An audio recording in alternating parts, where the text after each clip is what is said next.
And here we are back again at the end of another trading week. As you can tell by checking the clock, it's not Saturday morning this time around. I actually was busy a little bit. I put together an out of the ground pool in the garden so that I can get a little bit of a relief during these very, very hot days where I do live.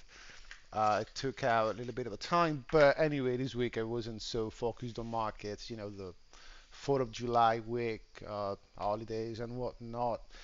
Markets moved particularly well last time I checked, or at least when I checked where they did close for the week. So, expectations and biases were kind of met. There have been a little bit of volatility here and there. We are now about to check it out. Um, and then, after we take a look uh, at markets and the price action, there is a very good topic I thought I could expand on because I had a very interesting conversation at the end of the week with a guy which I think he's American. I mean, the nickname is a little bit misleading, but I think he's American because we also discussed politics and he seemed to be really close to those topics when talking about Trump, Biden, and whatnot. So yeah, was a good inspiration for these kind of topics. But pardon me, right away. Without further ado, let's take a look at the charts. And this time around, we're gonna start out with gold right here. Again, there is nothing major going on with gold. It is still in this range. The Probably the only thing we might highlight is that if you remember last week, that was in here, right? And we were kind of comparing these price behaviors right here with what happened in past months, especially Q3, Q4 2023, because at this point gold looked a little bit weak, and I said, well, if you look at the past, we kind of had the same type of behavior, run up, exhaustion, range bound environment, and then when it seems like it's about to collapse, it actually shoots higher. Uh, for now, it is not really shooting anywhere. For now, it's still in the range, but yeah, you got the run up, the exhaustion, it stays in the range, it fails at new highs, it comes back down, keeps on staying in the range, it compresses a little bit, and then when it seems like it is about to go down and to drop, it actually put together a decent bounce at this level. So, gold is still relatively stable, and there is, in my view, not really a lot to discuss up until the point it doesn't break out or break down from this current range. Okay, real quick, gold. As for oil, again, oil, I'm a little bit, well, confused, I guess. There is no shame in saying that sometimes you don't get what's going on, right? Um, I've been saying it for the last month or something. I don't really get what's going on with oil right now after the drop and the sharp reclaim. I mean, if you look at the chart, it says up. So naturally, as a trader, as a technical analyst, if it's going up, you need to be bullish on that, at least for now. Actually, more on that later on. But the only thing which really kind of throws me off with oil at the moment is that I keep on checking this, the break evens, and as you can see by checking the date, right? Uh, Even if it really went up, break evens they they don't seem to follow along.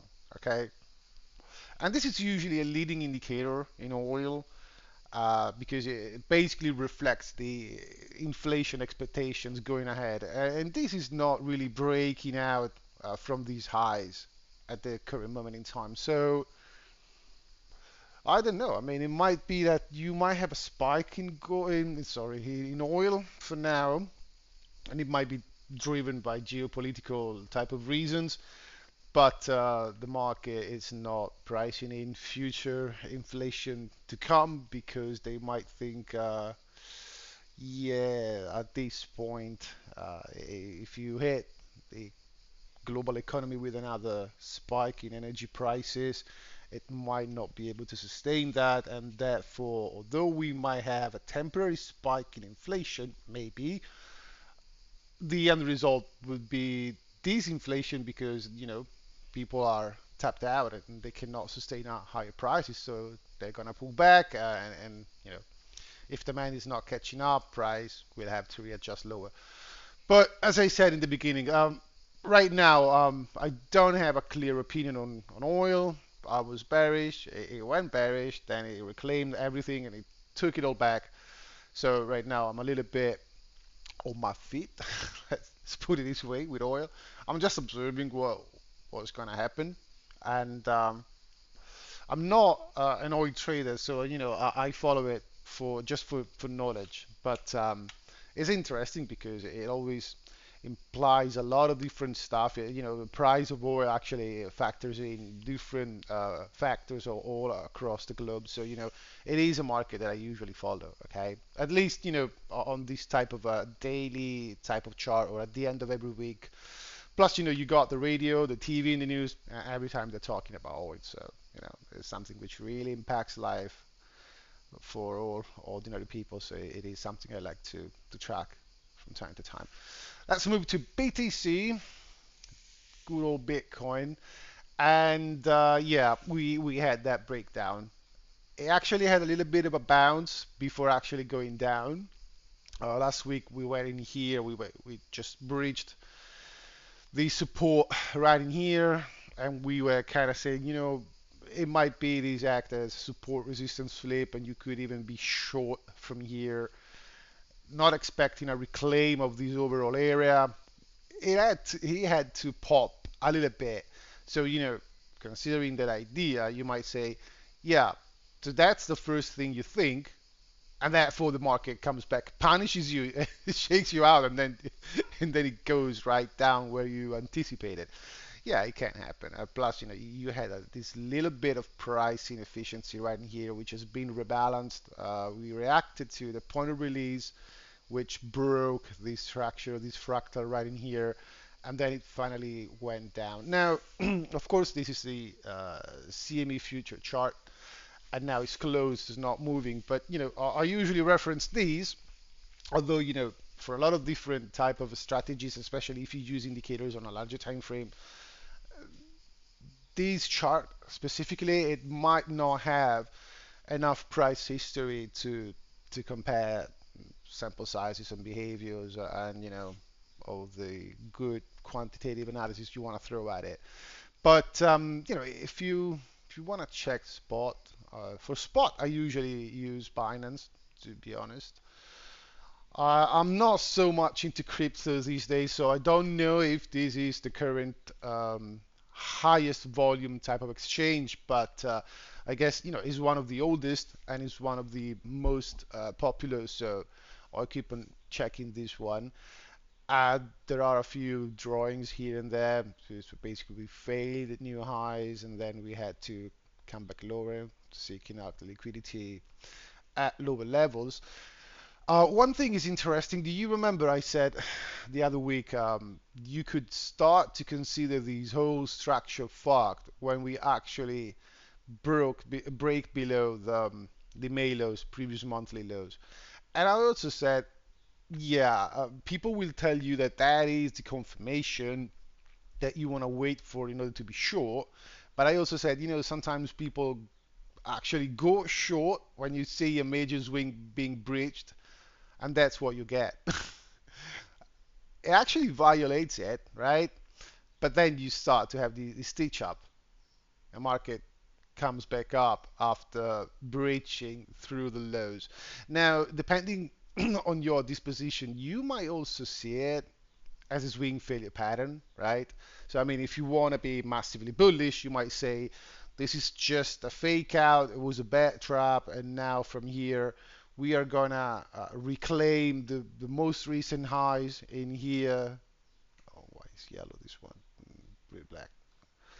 We're going to reclaim the most recent highs, and everyone which actually sold their spot holdings below here, right? They're going to be massively disappointed when they see price doing something like this, right? And they are going to FOMO in to get back in. Maybe, who knows? Uh, to me, what was particularly interesting was the fact that you don't really go bold steep short all long if it was, on the opposite side. When you break or you attempt to break major swings, because you always is a strong word, but you oftentimes see this type of behavior where you have this stitch up or the rebalance movement, the draw back into the weak leg at this point. Okay. As for the rest, I mean, Bitcoin right now didn't fully broke below. It just again, if you want to be massively bullish, you could say, yeah, it picked up more liquidity, a little bit ahead of this level, a little bit of a front run of the level, which could be this old fractal right here, and now it's gonna pump up. Maybe, maybe not. I mean, if you see this bounce being faded at this point, I think honestly we are not just gonna touch into the level, because if it was all in one blow, like we drop from here, you go straight out into the level. At that point, you can expect a very good reaction, one that you might want to hold for a little bit. But in this case, front running a little bit, it comes back up. If it close, if it closes in these gaps right in here, this inefficiency, you have a rebalance, a drawback, and then again it drops. That would be, it would start to seem like a more efficient and orderly distribution.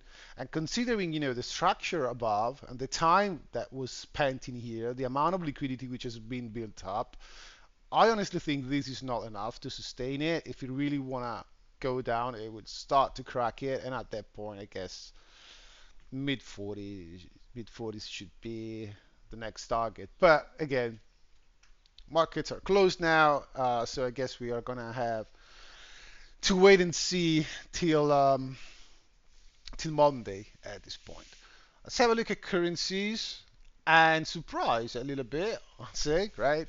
We got a huge, well, huge, in relative terms, of course, given the current circumstances, we had a huge, again, quote unquote, drop in the DXY. And of course, conversely, we've seen the euro and the British pound going up. Uh, Also, interesting week for the EU. We got elections in the UK, indeed, and in France. So, a little bit of a movement in the currencies. Still, if you zoom out a bit more, you can see that actually, they are still in this massive trading range, both for the euros, the pound. It deviated out a little bit, but then it reclaimed the range and it went for the highs. It came back, well, might say, even without drawing it, but you could say this is kind of the EQ, the median of the range, whatever you want to define it. And now it's going ahead to test the higher side, the top side of the range once more. So, it's not conclusive, I guess. Currencies, they don't tend to have these huge moves so often.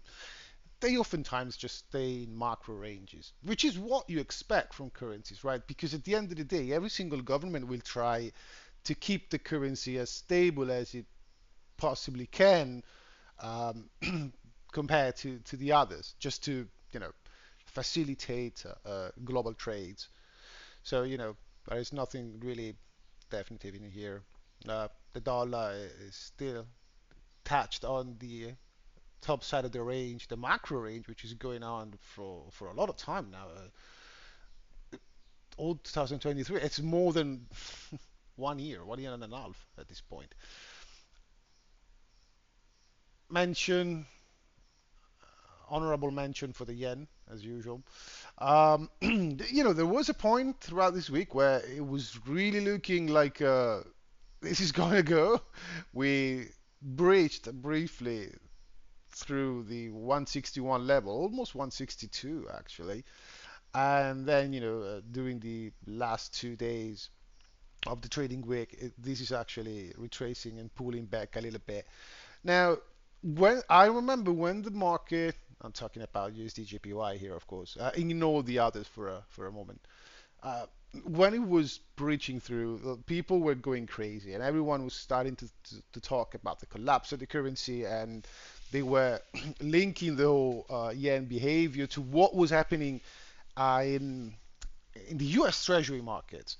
Uh, let's go like right there, right away. There was this very nice relationship in between the 10 years yields and the yen, the USD JPY movement.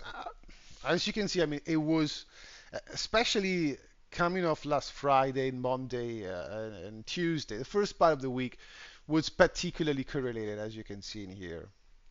But eventually it all came back into place, right? The yen, which is highlighted in orange, the orange line in here, it went up and then it collapsed back down around the weekly open, basically. And the 10-year yield basically did the same. Actually, I think it probably went lower. I don't know if it went lower. Well, yeah, compared to the weekly open, it actually went lower. So, and almost at Friday's low, so previous week lows. Well, not really previous week lows, but it basically completed the swing high and came back to base. So a little bit of a movement, a little bit of a volatility in here as well, but eventually everything came back into place. So a lot of different theories behind it. If you think about the yen from the perspective of Japanese or Japanese authorities or Japanese private sector, um, so you might say, you know what, these are, especially when people were looking at the 10 years and the yen pair relative to the dollar, everyone started screaming, yeah, you see, the yield is going up at the same time the yen is going up, and you see a huge sell-off in treasury bonds starting out the week. So these are jobs which are actually fire selling their treasuries in order to protect the currency.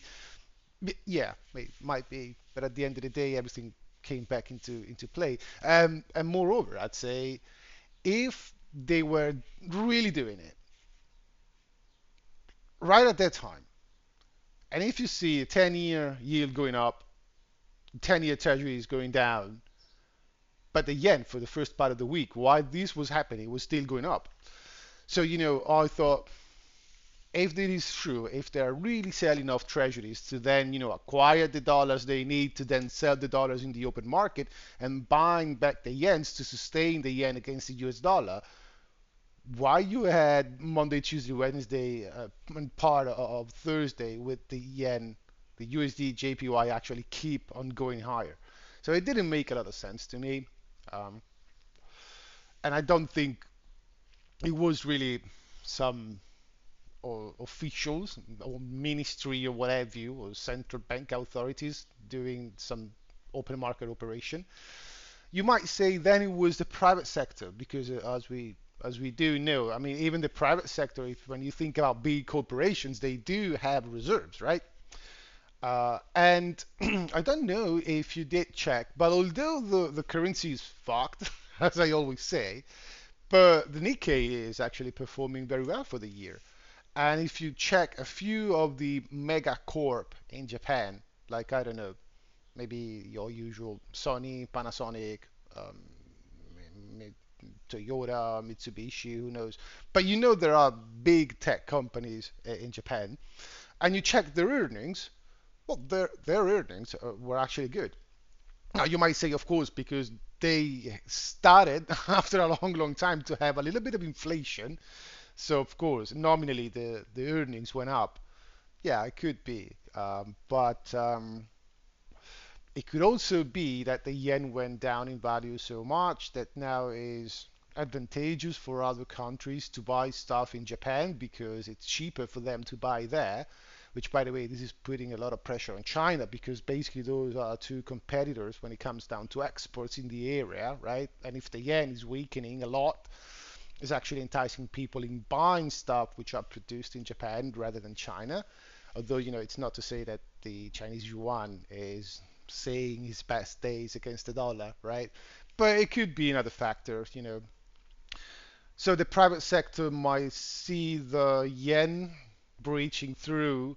And remember, Japan is a country which is importing a lot of stuff, especially when it comes down to raw materials and energy, and I guess food to some extent. But so if you are a CEO and you know that your company, your manufacturer actually needs these raw materials, these energy inputs, what are you going to do if you see the yen breaking these levels? Well, you might think, fuck, I really need energy. I really need oil. And whether I like it or not, oil is still priced in dollars, or at least these Saudis, they do prefer dollars, although they kind of ditched the petrodollar agreement, whatever you blah blah blah, jabba jabba. But they do still like the dollars, and I need dollars to acquire the oil that I need. What am I gonna do? Hmm. I could fire sell all these yen, or if I got reserves in US treasuries, I could sell them and I could acquire the dollar that I need to buy my inputs. And what am I doing with these yen that I got in my balance sheet? Well, I'm gonna use them to just, for domestic use. Let's say just pay maintenance or pay wages, so the payrolls. Those are denominated in yen for sure. So I might save those yen, which on the international stage are losing value, but here in Japan they can still be used, and I still have fixed expenses which are denominated in yen that I have to face. So could be another little bit of that, or one of the best explanations might be, well, there are these banks in the shadows, these euro dollars banks, and the old thing about the negative carry, because if you start to think about what would you do if you had a lot of U.S. Treasuries, but you purchased them like 3, 4, 5, 10 years ago, and they were yielding, let's say, maybe 2.5, 2% as an annual return, and at the same time, on the other side of your balance sheet, you have to finance yourself, and when you want to finance yourself, you go out and you seek for opportunities in the credit market, and usually one of the best place to acquire financing is the U.S. denomination because it's widely accepted, widely available. But now, thanks to good old Jay Powell, your funding costs are no more 1%, and maybe they are 4, 5, 6, 7. So if you are now paying 6, 7 to roll out your debts on the liability side of your balance sheet, right? But what you got on the asset side is yielding still that old 1, 1.5, 2% maybe. Now you got a negative carry. So now you're losing money every single month because what you pay for funding is higher than what you're receiving as a yield on your assets. And although it is a painful solution because this is inverse relationship in between the price of the bonds and the yields, at a point you're gonna take the decision of, I can't stay here and basically bleeding out slowly. I need to get rid of those treasuries and bonds, although I'm gonna take a massive haircut on those if I sell them now because they went down in price with interest rates going higher, right? But at least I can replace them with new issued treasuries, which are gonna yield, I don't know, say 5% probably, depending what type of duration you buy right now. But at least now you stop the hemorrhage, the hemorrhaging, the bleeding. All right. Because so it could be something like again, there are many different stuff which could explain this behavior in the yen compared to the 10-year treasury. I guess we will never know up until the point someone will actually pick up the data and show to us. But for me, it was more of a thought experiment than a real sake of the quote unquote truth. Now that we talked about bonds, let's see what they did. Uh, Pretty volatile, right? Pretty volatile week. We had a massive and sharp uh, dump, and we on the TLT we broke through these lows right in here, but it looks like we are bouncing off now. Same for the others. This one actually didn't close below, never had a daily close below, and the 2 year is actually I formed a high low. Uh, I was a little bit concerned, I'm not gonna lie, looking at the TLT like this, but these are macro ideas, so naturally it's gonna be a little bit of a roller coaster before the final destination, hopefully. Mm, So if you noticed, I highlighted these different type of lows, and the 2 year looking like the strongest now in between the three. There was this temporary break in correlation where the twos actually went for new lows, one and two, and this one it didn't. So these might or might not tie in a little bit with the yield curve, which it looks like it is on inverting at a current moment in time. Let's take a look at a chart, right? You see, this is it's still uninverted, of course, but it might go for an uninversion. Although it's not up to date, I guess, maybe because of the holidays in the US, but the last data point is still July 3rd. We are now, last trading day was July 5th. So they need to update this one. But, anyway, it looks like maybe is in the process of uninverting. Um, I'd say there were many other times in the past where it was looking like it was uninverting and then it didn't. So again, this is it's just a signal that people are waiting for a long, long time, and every time it looks like it is gonna trigger this time, and then it doesn't. Plus, remember, it's not just about the uninversion. You would need to see these being uninverted and then staying and maintaining about the uninversion point. So it's kind of like in here, right? The first temporary inversion was on April 1st, 2022, but then it jumped higher again, and it really went for the inversion in July. So, July, August. So another 6 months. So uh, just a tiny dot above or below a level is not always indicative of a definitive type of answer, trigger, movement, or what have you. Okay. Now, since we have talked pretty much about all what I wanted to discuss, we are going to move to indices and the stock market real quick. But since we are at it, I want to circle back to that thing I was saying about the conversation I had.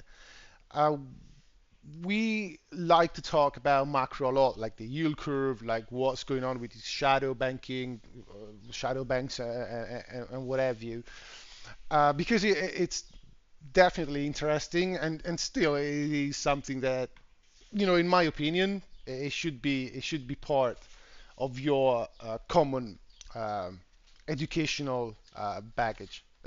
These stuff should be taught at school. You shouldn't, like in my case, you shouldn't wait to get in your 30s and mid 30s and then having to do all the work on your own, praying that you might find someone on the internet which is actually talking about this stuff and explaining the dynamics in order to come to know these things. I'm not saying you should put some sort of a masterclass financial education program in every single school, but at least the basics, because you see a lot of people. I have a few relatives which are a bit younger, right? Maybe they are in they're teenagers, or maybe they are in their 20s, early 20s, and they talk about, I like to buy a home. but taking out a mortgage is not easy these days, and they don't even know how interest rates work. So they can't know how they're going to be impacted and why rates could move and what type of impact it can have on their down payments, and so they can't really make an informed decision. So these stuff should be thought, I guess, at school. Maybe not your primary school, but at least high school, whatever you. A little bit hinting a little bit to these should be a benefit for society. And then again, the conspiracy theorists will say that they want to keep you uninformed, and I totally agree. I mean, I totally agree. I don't know if it's really it is the government, but sure, if I start to think about Wall Street, the less educated you are, the better, and the easier they can sell you out that shit that they got. Uh, Fucking hell. I mean, Wall Street is just a selling machine. That is all that is, right? But anyway, talking about this guy and the conversation we were discussing, the yield curve and all this macro data, and we started to talk about and I hope I'm gonna pronounce it well because I've heard it in many different accents, from British to South US to North US. Then I'm kind of losing it at this point. But it was the sum rule, right? This is another one of those macro indicators, a little bit like the yield curve, which has a huge good track record when it comes down to uh, forecasting or calling recessions. Okay, so now it looks like with the latest unemployment report, these rules might have been triggered. Now I say might because I checked on the Fred database the real-time sham rule indicator, and it still says not 0.43. But to be fair, as you can read it, it's still reporting the June data. So on, oh, maybe not. Wait. Well, actually, well, if it is for June, we're now in July. They announced the unemployment relative to June, so it might be updated, I guess. So if it is updated, not 0.43, yeah, it's been updated on July the 5th, as we can read in here. So it is updated, actually. Ah, okay, so I take it back. It doesn't seem like the rule is triggered, right? Because it's not 0.43. But you can read that, given how the rule is structured, right now we should be at, the critical point should be 0.5, so 50 basis point basically. So again, I'm not going to explain the detail as usual. Too many moving averages, too many 3 months averages and whatnot. But again, it's not rocket science at the end of the day. And if you don't want to lose yourself, there is the indicator right in here, which is explained again. Yeah, exactly, not point 5%. So again, this rule is usually good, more than good, I guess. It has a 100% hit rate going back to the 50s in calling recessions. And, you know, then you check what the futures are doing or did throughout this week for, the Nasdaq and the S&P and whatever you, the Dow, which, oh gosh, this week I actually used the R word to define the Dow. I'm not going to repeat it in here, of course. It's not that I really mean it in a discriminatory sense. It is just, I don't know. Sometimes people take offense so easy, and I didn't mean I didn't mean to be rude or anything, or to be offensive to any type of a social category, but it just came out like that. I was trying to joke, I guess. Fortunately, no one actually took offense. I actually seen a few people reacting with an emoji with a smile, so probably they are not so sensitive. But when in doubt, don't say it again, especially don't say it out loud. I was referring to the Dow being the lagger, essentially. Nothing more than that. I was just saying, this tiny little child in here, we are gonna love you as if you are a normal child and whatnot. While the big brothers are actually performing very cool. Okay, so that this is it. Uh, Closing this set and probably useless parentheses. If you check, the some rule the yield curve inversion, which is now going on for what, more than 20 months at this point. So every type of financial content you can read, all the data you can read, there is no deny that everything at this point is starting to really look like recessionary. But and I truly believe it, right? I'm not saying this. It's all well and good, boys. Goldilocks. It's all fine. We're gonna make it. No, I'm saying I can see it firsthand, even where I do live. I don't need to be in the U.S., especially because I think the U.S. among all the places in the world are probably the less dirty, the one which is holding up relatively better. So I don't need to be there to realize that things are not going well in the real economy. But you know, the market, the market is still going up. Okay, so no matter the rules, no matter the indicators, no matter what, the markets are just going higher, higher, higher, higher. Will it last? Absolutely not. I mean, the latest stages of a bubble are always the the most volatile. And just to be faithful to my name, right, and give you another cliche, I'll try to give you one cliche per week, right? The cliche of this week is the party gets always louder before the cops show up. All right, so you're gonna see this thing, I guess, going crazy before everyone starts to realize that this is not cool and the real economy is fucked and we should be maybe a bit more risk off, right? But again, uh, what you're going to do until the party is on, you keep on dancing, right? As a trader. And I remember I just, I was telling to these guys because it was not only him that I was talking to. It is something that I bring on continuously, maybe because I always see people calling for doom and gloom. And at the end of the day, although, a part of me actually believes that, I think that we are at that point where instead of sooner or later, it might be sooner rather than later. But I always bring on this one. Because when people start to think about the dollar doom, massive sovereign debt crisis, geopolitical issues and whatnot, I always say, yeah, I mean, the risk is there, but just remember that when you do trade, when you do invest, you need to assess probability in a good and logic manner, right? So when we talk about extremes and potentially disruptive type of events, we need to remember that they don't occur very often. Now it might be that I read about a rule that the rule of the eight. So it looks like the shit always hits the fan around the eight, like 2008, 1998, and then we got a semi quasi recession in 2018, 2019, and then of course COVID hit.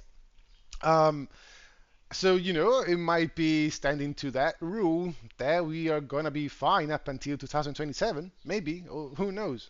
Nobody knows. Okay. So, we like to think about this. We like to think and to picture out the worst case scenario. I think it's totally normal. But, as much as I can, I try to keep on trading the market. So I said, you know what? And I took the Nasdaq as an example. Before calling for a top in markets, just at least let me see something like this. And this was the most simple thing I could have come up with.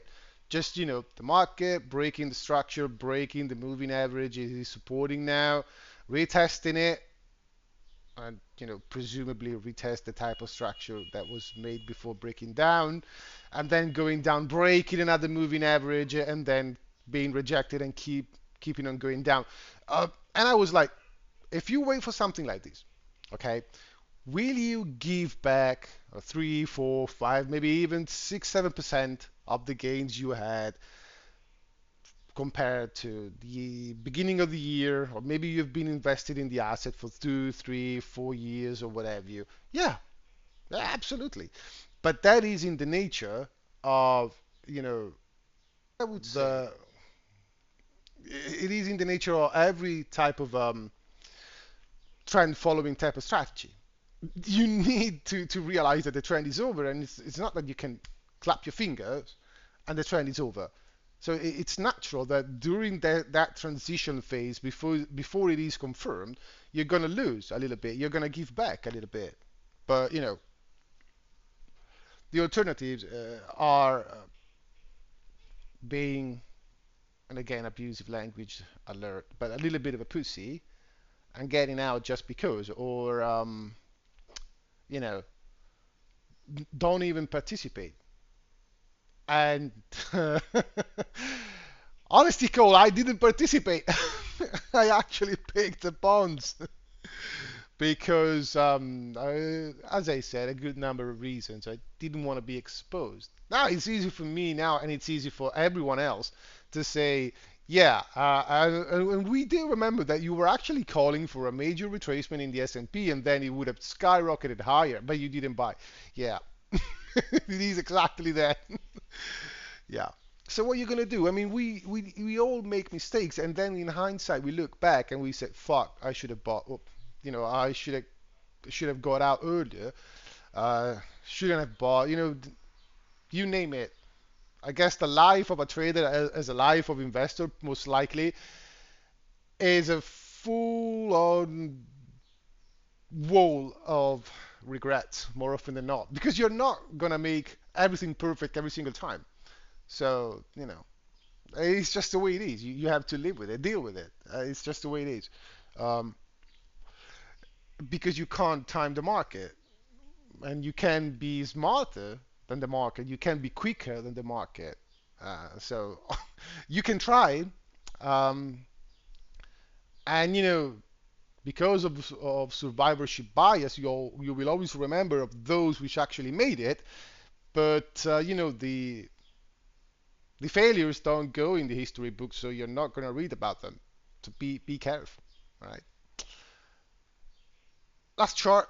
Let's take a look at these. Just still massively bullish. You remember we were talking about a market which was going higher. Indicators were a little bit in an overbought territory, and they had maybe to reset a little bit to work out that overbought condition. It looks like they did. Look at the stochastics, especially, right? Uh, it came back down a little bit. We retested the faster moving average right here. And then, it crossed higher after a little bit of a consolidation. I guess we ended up last week in here for the Qs, and basically, yeah, here for the spiders. So basically, this week it was up only. Up only. Must be the miracle of July the 4th, maybe. Who knows? So again, the final point, I guess, it was that you trade the chart you see, you trade the market. Don't worry about it. Especially if you're a day trader, okay? The day this market is gonna switch around, or is gonna shift around, I should say, you're gonna notice. And from that point on, instead of waking up every single morning, try to spot the best place to buy and ride the wave higher, you're gonna do the opposite. Try to spot the best intraday rally to fade and to sell into and ride the wave lower. This is just what we do. I mean, it's just the way it is. As a trader, you should be direction neutral more often than not.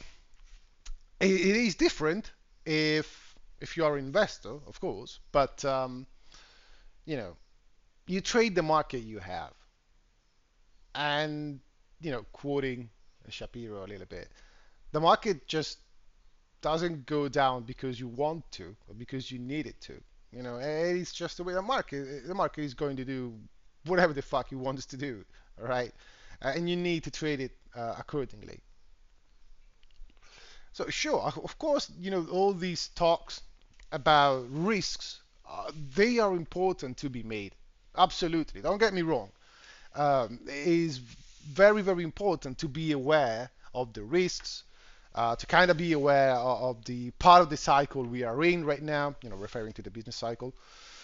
It's important to be aware of the potential distortion that central authorities might force upon markets, because at the end of the day you might have all the indicators, all the historical type of triggers you want, but let's say tomorrow morning the administration comes up with uh, inflation reduction at point 2 or 2.0. Yeah, good luck being bearish that. you know so it is the way it is. It's good to talk about it. It's good to have a broad knowledge of pretty much the different things which could impact market and price action. But at the end of the day, you trade what you see, not what you would like to see, not what you think you've seen, not what your friend next door seen, what you see. Because at the end of the day, you are in the driving seat, and you need to take the credit for when you do well, and you need to take the shame for for when you do badly. Well, shame is a little bit of a strong word again, but you get the gist of it. So again, I don't, probably he's gonna listen to it, and I have a frequent at this point frequent conversations with these guy and a lot of other guys like him, and I'm grateful I can have them, because it's always useful to compare opinions and see where other people are standing right now. And you never know. There must be that time where you actually talk with someone, and you discover something that you didn't know, and you might find it very useful. So talking with people is always cool. And I guess the modern age of the internet and the digital world actually opened up the doors for being, so less reliant of centralized type of information. When I was growing up, when I was a teenager, when I was like 12, 11, so basically when I was transitioning from being a child to being a teenager, the internet, it wasn't the way it is like right now. We still had those modem. I guess they were 56K type of they were making that ugly noises every time you try to connect. And now we are basically even more facilitated to connect to each other. And for me, it's invaluable to have this ability to talk with people from Australia, people from the US, people from the UK, or maybe someone from South America, because you can always have these different type of views, and you can always see how people are living and what they are experiencing in other parts of the globe. And you start to realize that it's not US centered, it's not China centered, it's not Europe centered. The global economy and the financial system together, they works they work globally, and they are all linked up together. So having the ability to talk with different people from different corners of the hemisphere, or well, the hemisphere, the globe, is a privilege sometimes. So again, I just brought it up because I think you should talk to people, you should listen to people, and at the end of the day, if you are a trader, just trade the fucking market. But if you just enjoy the debate, well, I mean, go ahead and do whatever you like. The internet at this point, sometimes there are the good parts and the bad parts of the internet. Sometimes you see people that are arguing just for the sake of arguing. So the internet is good, it's a good tool. Just be careful who you try, who you decide to engage with. Okay.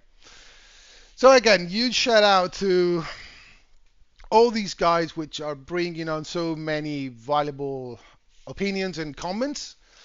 And with that, I think I'm gonna get ready for Saturday night. Yeah, don't have any plans, but we'll see. We'll see what's going on there. So have a good rest of the weekend, folks, and probably at this point we will update the whole thing next week.